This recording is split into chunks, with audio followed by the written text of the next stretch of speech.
We are live. I'm actually getting everything set up on Facebook.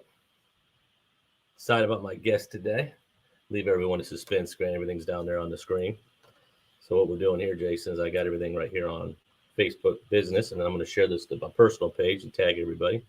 So that way people can tune in.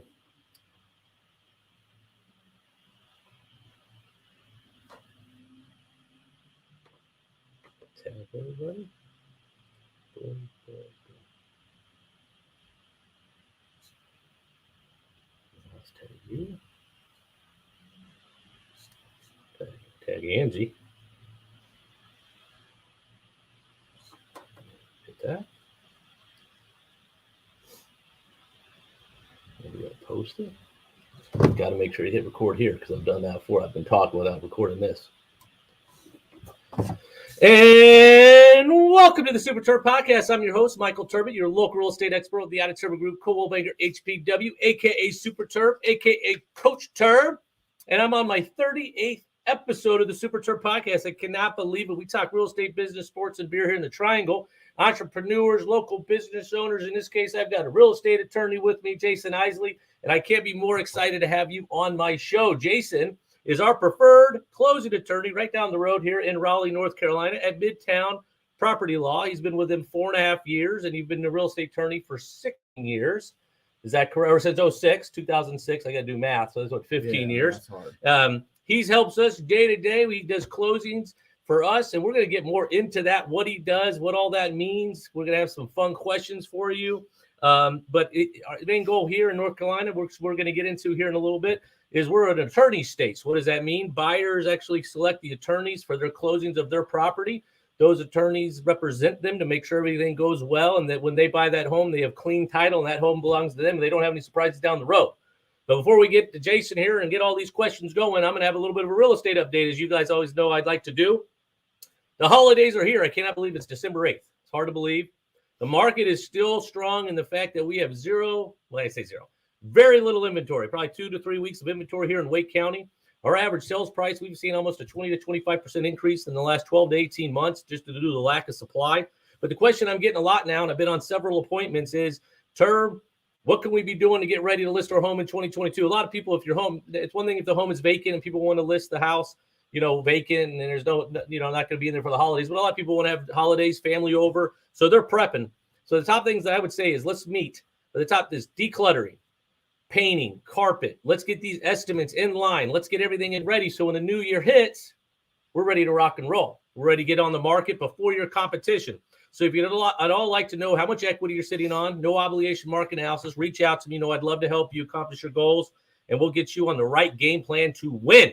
So I'm going to take a quick break, and on the other side, I'm going to bring Jason. Obviously, you can see him here on YouTube and Facebook, but on Apple and Spotify land, they can't see you. So we're going to come back, and we're going to have some fun. All right, we'll be right back. And welcome back to the Super Terb Podcast. I'm your host, Michael Terb, your local real estate expert with the Untitled Group, Coldwell Banker HPW, again, a.k.a. Super Terb, a.k.a. Coach Terb. And I have Jason Isley here from Midtown Property Law. Great dude. And I've already introduced you, but introduce yourself again and where you're from. All right, no problem. Happy to be here. Thanks for having me. Been a long-time listener. Happy to be a part of it for sure. I was born and raised in Alamance County. Went to NC State, go Pack.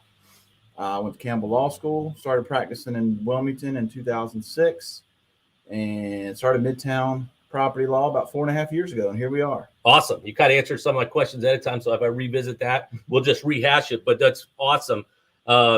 You became in 06 is when you became an attorney. Okay. So what you went to, say it again, where you went to school, because you had undergrad and law school, correct? Yep. Where was those again? Went to Campbell when they were located in the metropolis of Bowie's Creek. I went to basketball camp there. So did I. Did you? I did. That was the biggest camp of all, in the area back in the day. Mm-hmm. I remember all the star athletes would come back and talk. It was awesome. I remember J.R. Reed, Scott Williams. Yep. Some of those. That's when it was really the real ACC. Yeah, I'm kind of old, so yeah, we got to go way back. So when you got out of law school, you went right in to be an attorney. Yeah, I did. I graduated law school in 06 and started Isley Law Firm down in Wilmington immediately. 06, 07 was obviously not the greatest time probably to start a real estate law firm. We all know that 07, 08 was not great. But I managed, and I did a lot of other things, did criminal law, did some estate planning, and got back to Raleigh in 2012 to start my Raleigh version of my career. So what was the Raleigh version? So I came back and started with Morris Russell. Was managing their residential department, and then when things kind of changed, it was probably about 2015 that TRID and closing disclosures and all that sort of came about, and went to practice at another firm here in town, and just decided to take my show on the road. That's crazy. It was that long ago for TRID. I remember all that when all that went down. So what made you want to be a real estate attorney? You mentioned maybe criminal, as far as, the different versions or different types of, attorney. What made you want to do real estate? Believe it or not, I started out of undergraduate, and I got my real estate license. I don't even know if you knew that. Did not know that. And I actually signed up and worked right here for Coldwell Banker HPW for Susan Holbrook. Susan Holbrook, she could be there Friday night at the party. Great. Christmas party, guys, Turb party. We always like to get down. All right, go ahead. Sorry about that. And just, did that really like a cup of coffee, and then decided to go to law school. Wow. But I was always interested in. That's good that you like saw that side though too. Obviously, then with what you do now to help people, that's big time. So, what made you go to Midtown? You said about 4.5 years ago you were with Midtown now, correct? I mean, so what made you go to that? Yeah, I started Midtown. It was at that point in my career when I had a decent amount of clients, and it was just I always had that sort of entrepreneurial spirit and wanted to work for me, and so that's what we did, and kind of had the idea that we would do 30 or 40 closings. And if my staff listens to this, they're going to laugh. They've heard the story many times. We were going to be a boutique firm, and I'm laughing. Sorry. Yeah, and here we are. I mean, we've got lots and lots of staff, we do lots and lots of closings, and it's awesome. So when you said closing, right? So anybody's listening here, we have something. We do closings, and you hear something escrow in other states. Tell everyone that's listening that may not be aware. What does a closing mean? Like, what is that when you say closing? Yeah, I mean, we primarily provide, I'd say, 3 functions. One, we make sure that the title is good and that you're not buying a piece of property that's subject to some liens or other issues that you may not know about. So we do search title and provide clean title and a title insurance policy. We also are in charge of making sure the money is handled correctly. So all the money comes in, closing statements, you'll hear HUD, ALTAs, all these different versions. But it's just accounting. Money comes in, money goes out. And then we interact with the lenders to make sure that the lenders have what they need to provide the loan funds and the closing package. Gosh, what are and you mentioned a few things there, but what would you say the biggest thing that when you guys, closing is scheduled, what is the biggest thing you're looking for during that time before, when you start and when you finish on a property? Yeah, I mean, the biggest thing we're looking for is just we need everybody to sort of be responsive. We need to stay on time. We need the buyers and the sellers to be on time, as well as the agents. We all work together along with the lenders, and if we don't all work together, then sometimes things get delayed or problems come up. But the biggest thing is just sort of that spirit of common goal. So you mentioned your team. So talk a little bit about your team, and we see you at closing. Awesome. It's always usually a very joyous occasion. Every now and then it can be a little tense, but behind the scenes, you got a lot going on to make it smooth. Yeah. Talk about that. Who else is in your office and helps you accomplish the goals you guys want to do? Yeah, I mean, Midtown does closings for institutional buyers. We do lenders, refinances, new construction builders. But our bread and butter has always been and will always be is our agents and our relationships with those agents. But we have different teams that service those different sort of clients and where those closings come from, sources of business. But specifically for our closings with our agents, like the Terb group, our team consists of the head of that team is Angie Turner. She's the best closing paralegal in the game. I will vouch for that too. You will not. I say this in closing all the time. Anybody can sit in my seat and slide papers. It's not rocket surgery, as they say. Mm-hmm. But Angie and her team, which consists of Matt Willis, Abby Nichols, and Jamie Fordham, they all have their specific roles: pre-closing, post-closing, lender communications. It's a machine and it works, but it doesn't work without its leader. And Angie makes sure that team just goes. Because I will say that, I will say this, that you help us with our closings.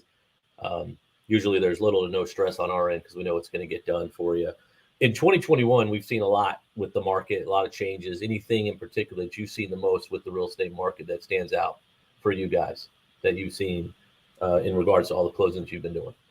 Yeah, I mean, a lot of this is more agent based for sure on your side, but it used to be that there were repair negotiations and all that sort of thing, and now people are putting down so much money for due diligence that it really functions as an as-is sale, and that creates problems, because particularly for the sellers and buyers when they can't agree on something, or the buyer thinks that something wasn't disclosed properly, and it just can lead to issues down the road because there's so much money at stake and it's hard money and you can't get it back. That was actually something that I was going to ask you too, because we've seen this come up with our profession, and our broker in charge, Mark Parker, is amazing. And he oversees us and helps us, with our files, what have you, and our transactions. But you're right. I mean, there's a lot of times now with the amount of due diligence. And again, guys, if people are listening, due diligence is in our state. It's money you put down. It's non-refundable once you go under contract. It's credited back to the buyer at closing. However, if you were to terminate, that seller gets that money regardless. And there's times that things come up where buyers may think a seller didn't disclose something properly, which it's hard to prove that. And, Sure. Of course, there's a lot of money, a lot of emotions involved. So Sure. Has that, come to head with you guys as well? Yeah, I mean, we see it a lot. I mean, it's hard for us because in a closing transaction, we represent the buyer. And in our engagement letter, it's clear what the nature of that representation is, what that entails. We do draft documents for sellers, and that's more of a courtesy. But if there's conflict between the buyer and seller, we're really limited in what we can do. We can't really advance the position of either party because we're sort of in the middle. That said, Midtown did just bring on a full-time litigator, and we're real excited about it. That's good.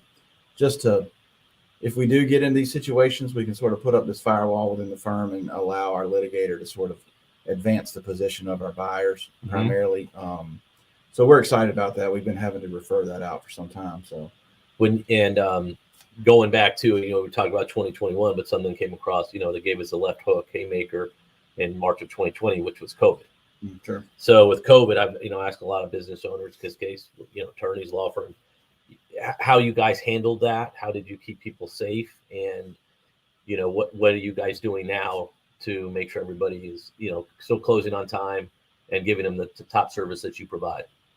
Yeah. I mean, initially when COVID came about in February or March of last year, we didn't know what to expect. We didn't know if the real estate market, and and our firm is transactional. So if the real estate market goes down, then so do we, just like the agents out there. But we didn't really know. We thought the sky was falling, and we didn't know how we were going to handle it and what was going to happen. What we didn't anticipate was the real estate market was going to get hotter than it was before. Yeah, just got better. So surprise, COVID. But anyway, to answer your question, initially when it came out, nobody knew anything. If you think back to the beginning, I mean, nobody. I remember we had one. Not to interrupt you, but we had one of the last closings that was indoors. That's right. And I remember it was Jane Bell, good friend of mine. We go in, all the pins were wiped off, the desk was wiped off, and I think not long after that, not to interrupt you, but you can explain what you guys did to it from that. Yeah, we moved outside. I mean, we did drive-through closings for several months. I hated it. I mean, it was very impersonal. It was not the experience we want our clients to have, and it just wasn't what we wanted to deliver, but we felt like it was the thing to do at the time. So we would literally hand the package through the window, and we'd have it flagged, and they would sign it and hand it back, and so on and so forth. People bought houses. But I think it was probably June or July of last year we moved back inside with what we perceived as a proper protocol. We would clean the pins, clean the tables, we'd mask up, sort of that thing. And we kind of went backwards and went back to the outside thing sort of this summer of 2021 when there was the spike. That was sort of the Delta variant time, and there was a lot of COVID around, so we thought it would be safer to go back outside. And we did that, and then we came back in probably about September, and have been doing the same thing: mask, cleaning, sanitizer, all you can do. But we are still trying to deliver what people expect the closing experience. But I'll say, obviously, going to closing now, you feel very safe, and you just have, you have to adjust with what you're doing, and we're still, still moving forward. So, what would you say the most typical or common issue that would delay closing? What do you see the most? Oh, it's a host of things. I mean, it could be a title issue with the low volume or low inventory that you're seeing now. People are selling properties that maybe have had not the best title history. They've passed through several estates, so they've been foreclosed on, or like whatever. People are selling properties that maybe weren't super marketable before, but people will buy almost anything now. And some of those messy titles can certainly delay closing. I guess that's the primary one. I mean, lenders seem to be doing well. It's really just messy titles. So I have a question for you, because we have to discuss this a lot, and it's not required by the lenders, it's surveys. Mm-hmm. What are your thoughts on surveys, and anybody that's listening that maybe purchases property in the future? I have this discussion, but why would you tell someone to get a survey of the property? Yeah, I mean, for you nailed it. You get one. Mm-hmm. I mean, you need to get one. And some people, they have so much money already invested because they put down thousands and thousands of dollars in due diligence. Like, well, I don't want to pay for a survey or a home inspection. I mean, that's another sort of discussion point too. But surveys can show you anything that encroaches onto your lot: fences, outbuildings, just anything. I mean, sometimes we've seen some very egregious stuff, like somebody puts up a shop and it's across the line and it needs to be dealt with. But it's better to know. Title coverage and surveys is a discussion probably for another day, but it's better to know what you're getting into than to be blindsided. That's exactly what I say. And to me, when my clients are about to purchase home, I know the lenders are doing the best they can. They want to make sure they get everything covered, but I just tell them to check all rationale at the door. I mean, you're going to be asked things that you don't understand, maybe why. Sure. The documentation you're going to have to provide, the accounting information. Then you get the survey, and they're like, "Well, do we get one?" And of course, we tell everyone to get a survey, especially with new construction too. Some people think, "Well, I got a foundation survey or plat survey, plot map." But the difference is it's not in your name; it's not a final survey. So it's good to have those talking points, and with the amount of money that you're investing, another $500, give or take, to know that everything's done right. Plus, now you have something when you want to put a fence up, and we've actually gone out to sell homes. I mean, again, this is very few and far between, but you go to resell a home and it was built outside its building envelope, but people weren't aware because they didn't get a final survey. So I guess the point of this is get a survey, guys, when you are buying a property. What is your vision for what you're doing now with Midtown? Where do you see you guys in 5 years? Oh, that's a great question. That's I try to plan a few months ahead. No, we want to continue to provide the level of service. I mean, we grew and we grew fast. So some of the processes we needed to really get our arms around, and I think for 2022, like, our service levels are going to be where we want them across the board. So really the growth and the numbers and that sort of thing it's not the catalyst. I want to make sure that Midtown continues to provide good service. I mean, we certainly not talking bad about any other attorneys that do what we do, but we want to answer the phone. We want to be accessible. We want to return emails in a timely fashion and that sort of thing. If we grow, then we grow. If we pull back and we just continue to provide that great service, then that's fine too. That kind of goes into the next question, what your goals are for 2022. I guess that's just to have continued great service and take care of people. Yeah, I mean, one of the personal goals for me and for Midtown is we have an office down in Wilmington, and 2022 is a year that I want to put a lot of my focus into really sort of getting that firm up and running at a high level. It's operating at a high level, but volume wise, I want to make some more connections and that sort of thing. And selfishly, my wife is from Wilmington, and we like to spend time down there. And I'm fine to work in the Wilmington office. There you go. That's upon occasion. Well, anybody that's down the area will be referring them that way. That's so, last question. We're going to get some rapid questions, which I have some fun with. Sure. Tell everyone why you love what you do. I love the closing part. When I say closing, I mean the actual closing, where the people are happy and they're getting the home of their dreams, or they've worked so hard. I mean, how many closings have you been in where people have saved in, for years to put together a down payment, and it's the largest purchase you'll ever make in your lifetime is your home, and it's just awesome to be a part of that. And not to interrupt you, but somebody says hi. It's Big Al. Oh, Big Al's awesome. The man. But yeah, just to be a part of that sort of life event for folks, and It's great. I could see that. I mean, for sure, it's a big momentous occasion, and it's a lot of celebration memories. And on our side, that's something else too. You know, when we look at to it, you know, we're helping people attain things that that not everybody can do. So that's pretty cool. All right, rapid questions. I like to ask all my guests this. Now, Jason didn't know any of these questions beforehand, so it's going to be fun. Favorite restaurant? I'll go Cowfish. Shout out to my buddy Marcus Hall. Now, what do you get at Cowfish? Are you sushi, burgers, both? Fusion bento box. Ooh, there we go. One 2 days ago. I'll tell you what's deadly too is the those shakes. So They're awesome. So favorite food? I just said Cowfish, but I'm kind of a meat and potatoes, chicken wing kind of guy. But I go meat and potatoes, steak and a baked potato, and I'm happy. Favorite sports team? I'll go definitely the Wolfpack, but a huge Canes fan. Yeah, they got a big win last night. Did you watch against Winnipeg? I did. Yeah, they're fun to watch, man. They're playing really well. What do you like doing when you're not closing properties? I like to travel. My wife and I, my son Hudson, we like to. We're kind of Disney nuts. We're some of those people. So we go down there frequently. Disney. Can't beat it. We're all in on that, and we love to travel. We go skiing every year out west, and just that. And I love to play golf, and I love to follow my sports teams. I'll tell you, those are my top favorite movie. Favorite movie. Now I know there's different genres, so you can always mention a couple.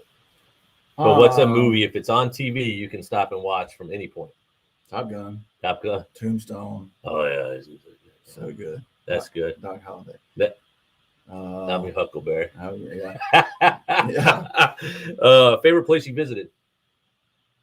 We went on a Disney cruise a few years ago to Alaska. I think that was my favorite trip we've ever been on. We do some fun things. COVID has certainly curbed that a little bit, but we're excited to get back out. In Alaska, what do you remember where you went? The different stops? Because we did that way back when I was in high school, and it was pretty amazing. It's unbelievable. I mean, you're inside passage, and you can see land on both sides, but there's literally whales out your balcony. It's crazy. We got Juneau and Lennon Realty Group giving you a shout out as well. Yeah, actually went with Laura Lennon on that trip. So nice. So where's a place you want to go to that you haven't been to? My wife and I have always wanted to get to Europe. I've never been. I mean, she wants to go to Italy, and I do too, and we'd love to just sort of spend more than a few days there and tour around. That's on the list. Yeah. I haven't been to Europe either till 2016, and my father and I went on a Beyond Band of Brothers tour. I think I've told you this story, but that was the most amazing trip, being a history major, and never been over there. Eventually, I'll get my wife over there to Europe, get her on a plane. We're going to hopefully go to Hawaii in a couple of years. I'm like, look, there's no difference going east now once we do that as far as we're going to go west. And we got Dad here talking. Heck, should be screened. Go Duke. And my wife's a big Duke fan. Yeah, he's a Devils fan we got too, that Dad. covered too. We're good. So what's the craziest closing story you can remember? The first thing that comes to your head, there's got to be something. Something recent. We had a surveyor run off at gunpoint recently. That was I won't say gunpoint, but it was brandished, and our surveyor was advised to leave the property. This was the neighbor of the property, so that was interesting. All right. Any others? That's pretty good, though. Yeah, that's the one that comes to mind right now. Lots of encroachment issues, where somebody's pool's built on somebody else's property. I mean, it's just always weird stuff like that. You could have dinner with two people, dead or alive. Who are you having dinner? These are good ones. I stump them with these. Jordan asked me earlier who I was, and it took me about 5 minutes. Jesus and Justin Timberlake. Now that's a combo.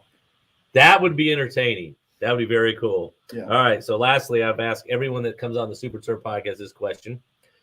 Eventually, one day when the Super Terb podcast retires, I don't know when that's going to be. I'm thinking actually to listen to everything and actually putting a book together. Mm-hmm. The best advice you've ever received, and by who? And by the way, Jordan loved your last answer. Let's see. There was a time in law school where I was sort of second guessing the path, and actually my wife, she's like, see it through. I mean, if you start something, see it through. And don't doubt yourself, bet on yourself, and good things will happen. It's amazing because Jordan asked me the same question, and she heard this answer, but I refreshed it. Mine is finish. Same thing. Finish. I got that from a varsity high school coach, Mark Miller. And when I coach kids today or anything we do, anything you start, you finish, which was really good advice for me. Yeah. Any final thoughts you'd like to share before we take a quick break and come back with the local beer of the week? I can't thank you enough for coming on the Super Terb podcast and sharing a little more information. As long as we've known each other, I've even learned some more stuff about you personally, which is fantastic. No, I would just say thanks for having me, and love working with the Turbot group. You won't find a better group. I'm telling you, Michael knows his stuff, and if he doesn't, it's probably not out there to be known. If I don't, I call you. You call me. Or Angie. He's got my cell phone. Angie. Yeah. All right. Well, cool. Well, I'm going to take a quick break, and then I always like to feature a local beer of the week here at the Super Terb podcast. So we're going to do that. Come right back, and we'll tell you what's being featured. And welcome back to the Super Terb podcast. Again, I'm your host, Michael Turbot, your local real estate expert with the Untitled Chapter Group, co-banger HPW, a.k.a. Super Terb, a.k.a. Coach Terb. And I'm back here with Jason Isley, managing partner, or I like to say is big dog attorney at Midtown Property Law. And again, like when I started this, because I like beer, I'm trying to watch the beer I'm drinking, trying to, lose a few pounds. I'm on that process. But I wanted to tell you, there's so many great breweries in the area. And maybe, have you heard of Trophy Brewing Company? Sure. Yeah, right? So it's getting cold outside, right? We actually hit 70 degrees last week, normal Raleigh weather. And of course, it's high 30s, low 40s today, rainy. But one beer I wanted to feature is the Milky Way Stout featured. Have you had there before? No, Okay, so do you like stout beer? I do. Not too many, one. Well, you go to they got a Milky Way Stout. They're also featured. You can buy them at my friends at Taylor's Wine Shop off Six Forks Road or Dee's Bottle Shop in Falls in the News Fair, Wakefield. Sure. I always like to feature those. Are my two good friends up that way that you can go in and get multiple beers from, different kinds. But the Milky Way Stout is exactly how it sounds. It's smooth. It's only 5.3% alcohol, so not too heavy, not like a heavy stout. So it's easy. It's sweet with a little bit of salty taste to it. So go check that out. If you can go to, you can go down to Trophy Brewing Company's brewery in Raleigh. I think they're off Morgan Street. If not, obviously that you can find the Milky Way Brewing in most stores around. So if you go though, you got to make sure you tell them Terb sent you. We do have one more comment here from Lisa. Midtown Property Law is the best. Love getting to know more about Jason. He rocks. So that's awesome. Lisa's also an agent on our team, which is great. So, Jason, again, can't thank you enough for coming on the Super Terb podcast, brother. It's been fantastic. And if you guys have any questions for him, message me. I'll put you guys in contact. I can't tell you how people go, do you have a good attorney? And, of course, even if depending on what field it is, I pull them your way. And then I know if not, you can refer them to the right people. We'll get them situated. Yeah. So I want to thank you.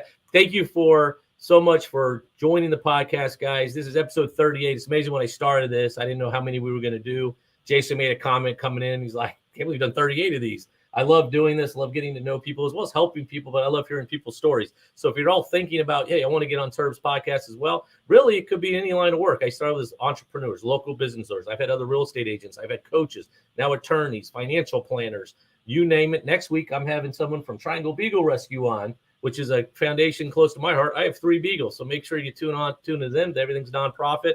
And lastly, if I can do anything to help you accomplish your real estate goals, you know I'm here. I'd love to help you guys in any way, whether you're buying or selling.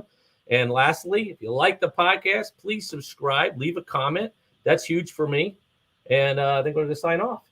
Sounds good. Again, it's Michael Turbot, your local real estate expert with the Untitled Group, co-banger HPW, a.k.a. Super Terb. And as always, remember, who you work with matters. Have a great week and stay safe. See ya.